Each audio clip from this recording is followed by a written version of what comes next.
रहा है, उसमें हर जगह पढ़ाई छुपी हुई है, हम क्यों ना उसको उसी से कोरिलेट कर दें। टंगस्टन का आपने बताया कि लाल हो जाता है, वो दो लोग लड़ रहे हैं, जरा वो भी बताइए। हाँ, वो जैसे लड़कों सब आते हैं सब, तो उनको ये समझ में नहीं है फिजिक्स ना।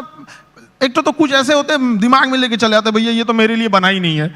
ऐसा नहीं है, हमारा कोशिश ये रहता है कि एक मजदूर जो है, अगर मजदूरी करके आ रहा है, उसने पढ़ाई नहीं किया है, फिर भी उसको अगर क्वांटम फिजिक्स समझा दिया जाए, ये होती है टीचिंग वहां पे, ताकि आपका बैकग्राउंड से कोई मतलब नहीं हो, हम जो टॉपिक अभी पढ़ रहे हैं यहां तक समझ में आए।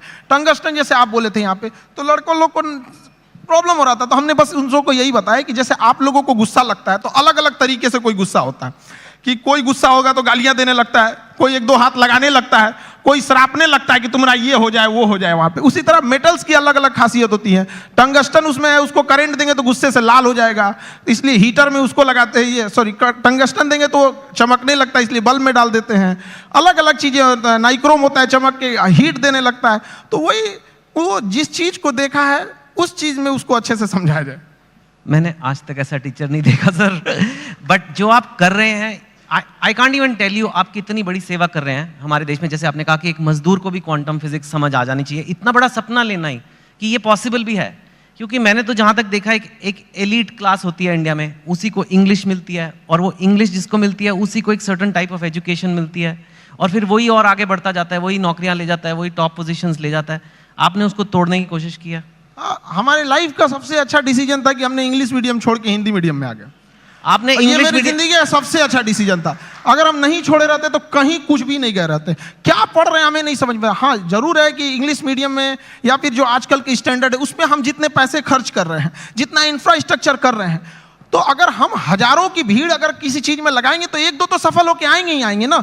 लेकिन एक ये भी तो देखिए हमने कितने उसमें लगाए और कितना आउटकम आया यहाँ पर। तो हिंदी मीडियम के आप स्कूल में, हमारे यहाँ पे एक स्कूल में हम जब पढ़ रहे थे सरकारी स्कूल में, तो ऊपर से टूट के गिर गया था छत, थोड़ा सा तो फूट गया सर यहाँ पे मेरा। अब बताइए वहाँ के लड़का सबको तो पहले दिखना पड़ता है कि मेरा बिल्डिंग कैसा है, तो ये सब भी तो मायने रखता है वहाँ पे। तो ऐसा नहीं है कि उनको जितना हम लोग अगर मोटिवेट करें या अच्छा, एक चीज़ और भी है, लोग सफल होने के बाद ना इंग्लिश को ज़्यादा प्रीफर करने लगते हैं। तो ऐसा लगने लगता है कि इंग्लिश ही है, बहुत बड़ी भाषा ही है। ऐसा नहीं है, भाषा बाधा नहीं होनी चाहिए, खास करके एजुकेशन में। जी हाँ, बिल्कुल। आपका बचपन कैसा था? मैंने सुना है बहुत मतलब पैसे की कमी रही, ये वो, कितनी आपने गरीबी देखी है काफ़ी। मैं जानना चाहता हूँ क्योंकि लोगों को पता लगे कि आपके बैकग्राउंड के लोग भी कितना ऊपर गए हैं, तो इसके लिए ये बताना ज़रूरी है कि आपका बचपन कैसा था। अब गरीबी की हम क्या बोलें, हमने गरीबी को उतने पास से देखा है कि लोग अपनी पत्नी को उतना पास से ना देखे हों।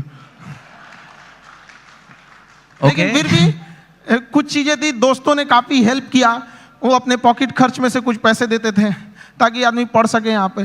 तो काफी दोस्तों ने भी हेल्प किया यहाँ पर।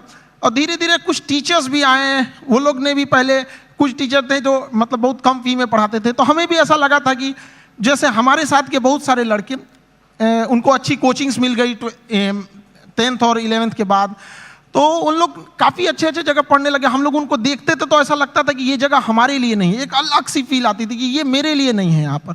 तो फिर जब हम लोग टीचिंग में आए तो हमने सोचा था कि भाई कोई भी गरीब से गरीब लड़का के लिए वो बड़े से बड़ी शिक्षा ग्रहण करने के लिए सपना देख सकता है और उसका सपना पूरा होगा।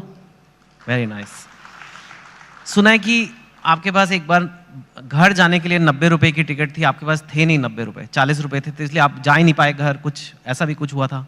वो दिन मेरे जिंदगी का सबसे मतलब अजीब सा दिन था, क्योंकि हम जब कोचिंग चालू किए तो हम मेरे दादाजी ने हमसे, जब प्रॉब्लम्स इतनी ज़्यादा आने लगी तो दादाजी ने बताया कि देखो, सपने तो इंसान के बहुत बड़े होते हैं, सपने कभी मतलब ख्वाहिशें ख़त्म भी नहीं होती हैं, लेकिन कुछ ज़रूरतें होती हैं।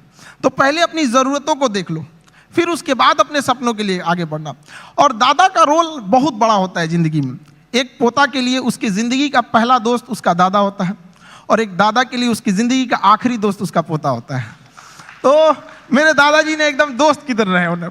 तो सबसे पहले हमने होम ट्यूशन चालू किया, जहाँ से हम बेसिक चीज़ें निकाल सके। तो पहली बार हमने एक बच्चे को होम ट्यूशन दिया तो उसको 600 रुपये मिले वहाँ से, जिससे कुछ रूम रेंट वगैरह निकल जाए। फिर एक 800 का मिला, ऐसे मिलते मिलते गया।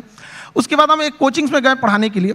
तो वो कोचिंग में शुरुआत में 4-5 लड़के थे, अगले दिन 50-60 हुए, फिर धीरे धीरे बढ़ते गए। एक हफ्ते में पूरा क्लास ही चेंज हो गया। तो हम पढ़ाने लगे, कोचिंग बहुत अच्छे चलने लगी। तो उन लोगों ने कहा कि फीस आपको बढ़ाना पड़ेगा क्योंकि पैसे तो वहीं से आएंगे आप। तो हमने फीस बढ़ाने का विरोध किया, तो उन लोगों ने कहा ऐसे नहीं होगा। तो फिर हम अपने से पढ़ाना चालू कर दिए। तो हमारी कोचिंग में क्या हुआ कि